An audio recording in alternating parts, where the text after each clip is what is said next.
Everybody knows Albert Einstein for his theory of relativity and the Nobel Prize he won for it.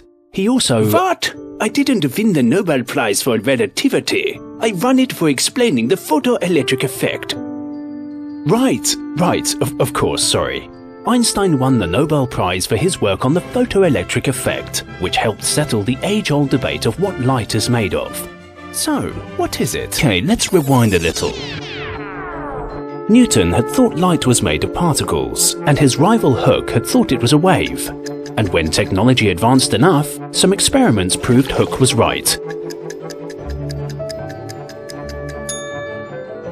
That proof, and Maxwell's equations describing light's behavior as a wave, made the debate die down, until the photoelectric effect was discovered.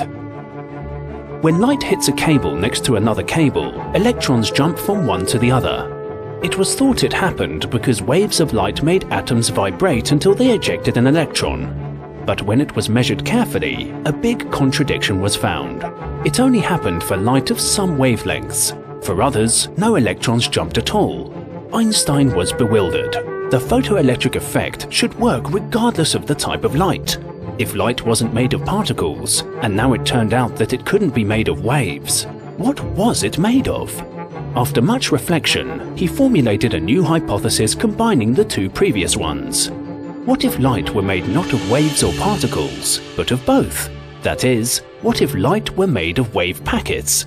That concept, which we now call photons, allowed Einstein to write out equations that explain the photoelectric effect in 1905.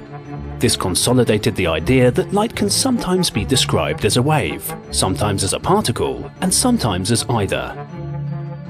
It was a revolutionary view, and it opened the field for quantum physics. Robert A. Millikan, an American experimental physicist, was unconvinced by Einstein's conclusions, so he set out to prove him wrong by carefully measuring the photoelectric effect. However, years later, Millikan ended up proving Einstein right, and they were both awarded the Nobel Prize in Physics.